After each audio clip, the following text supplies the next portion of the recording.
মামির বাসা থেকে মেট্রো ট্রেনটা একদমই কাছে, তাই ভাবলাম মামির বাসা যখন আসছি তাহলে মেট্রো ট্রেনটা একবার ঘুরিয়ে যাই। মামাতো বোনের বাসার দাওয়াত আর মামির সাথে লুডো খেলার হার জিত। অনেকদিন পরে মামির বাসা চলে গিয়েছিলাম, আর আমার মামির বাসা আমাদের বাসা থেকে অনেক অনেক দূরে। এত দূরে যখন গিয়েছি তাহলে স্বার্থ পূরণ করে আসতে হবে, তাই না? আসসালামু আলাইকুম এভরিওয়ান, কেমন আছো তোমরা সবাই? আলহামদুলিল্লাহ আমি ভালো আছি। বোনের বাসা যাচ্ছি, খালি হাতে তো যাওয়া যায় না, তাই নিয়ে নিয়েছিলাম কিছু মিষ্টি। গাইস, ঘটে গেল একটা দুর্ঘটনা, যে শুনি তারা নাকি মিষ্টি খায় না। টুকিটার জন্য নিয়ে নিয়েছিলাম চিপস, ও খালি চিপসই পছন্দ করে। আমার রান্না মনে কিন্তু জিরো চিপসটা অনেক পছন্দ করে, কিন্তু আমি জিরো চিপস পাইনি, তাই আমি রিং চিপস নিয়ে গিয়েছিলাম তোর জন্য। অন্তরাকে নিয়ে গিয়েছিলাম আমার সাথে, কারণ আমি একদমই একা একা বাসা চিনি না। প্রথমে বোনের বাসায় গেলাম, আর বোনকে দেখি সেই রান্না বান্না শুরু করে দিয়েছে আমার জন্য। এই যে দেখেন কত কি যে রান্না করেছে আমার জন্য, গরু গোশত, পোলাও, কাবাব। আসলে বোনদের ভালোবাসাই অন্যরকম হয়। আমার বড় মামার একটা মেয়ে ছিল, নতুবা কার বাসায় ঘুরতে যেতাম বলেন তো? আনহার এই ছোট্ট প্লেটটা দেখে আমার ছোটবেলার কথা মনে পড়ে যাচ্ছিল। যখন ছোট ছিলাম তখন এরকম ছোট্ট একটা সুন্দর করে ডিজাইন করা আমার প্লেট ছিল। হলো এখন তো বিদায়ের পালা, মানে অনেকক্ষণ ছিলাম ওদের বাসায়। সন্ধ্যাবেলা আমরা রওনা দিয়ে দিলাম, আমরা আজকে মেট্রো ট্রেন দেখতে যাবো।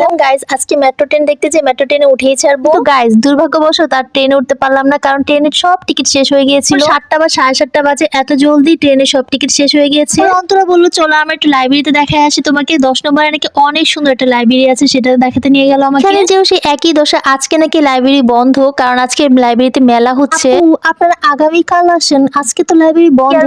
তারপর সেখান থেকে আবার ফেরত আসলাম, ভাবলাম যে এখন কোথায় যাওয়া যায়, তো বাসার দিকে রওনা দিলাম। আর এখান থেকে কিছু ফুচকাও নিয়ে নিয়েছি, যেহেতু বাসার সবাই ফুচকা অনেক পছন্দ করে, তাই আমি ফুচকাই নিয়ে নিয়েছিলাম মামির জন্য। ওরা বলতেছিল এই ফুচকার দোকানে ফুচকা নাকি অনেক অনেক মজা, তাই আমিও নিয়ে নিলাম। ফুচকা হাতে নিয়ে আমরা দুজনে একটু টুংটাং করতেছিলাম। আর তোমরা কে কে আছো যে টকের মধ্যে একটু চিনি দিয়ে খেতে পছন্দ করো? এই যে টকটা ছিল, এত এত টক ছিল, তো মামি বলতেছিল এটাতে একটু চিনি দিলে একটু ভালো। আমি তো সবসময় একটু মিষ্টি ফুচকা, মানে মিষ্টি টকই পছন্দ করি। এই যে দেখো ফুচকা গুলোতে এখন গঙ্গা যমুনা ভাসিয়ে এখন এটাকে আমি মুখে ঢুকাই দিব। আর এই দেখো আমরা সবাই মিলে ফুচকা খাচ্ছিলাম। সবাই মিলে ফুচকা খাওয়ার আনন্দই আলাদা, একা একা খেতে মোটেই ভালো লাগে না। সবাইকে ফুচকা গুলো আমার মামি রেডি করে দিচ্ছিল, সাথে অন্তরাও হেল্প করতে। যেহেতু কালকে বড় বউ বিরিয়ানি রান্না করেছিল, তাই আজকে ছোট বউ রান্না করেছে খিচুড়ি, কারণ আমার ভাই এসে বলতেছিল চলো আজকে খিচুড়ি রান্না করো। খিচুড়ির সাথে থাকছে গরম গরম ডিম ভাজা, সেটা কিন্তু আরো বেশি মজা। খিচুড়ি রান্না শেষ করে দেখি যে আমার ভাই সবাইকে প্লেটে প্লেটে বেড়ে দিচ্ছে সবাইকে খিচুড়ি খাওয়ানোর জন্য। ভাজা, আলু ভর্তা আর আচার দিয়ে খিচুড়িটা অসাধারণ মজা লাগতেছিল। যেহেতু আগের দিন বড় বউর হাতে বিরিয়ানি রান্না খেয়েছিলাম, তাই আজকে ছোট বউর হাতে খিচুড়ি রান্না খেয়ে ফেললাম। সকালাত পূরণ হয়ে গেল গাইস, মানে দুই বউর হাতের রান্নায় খেয়ে খেয়ে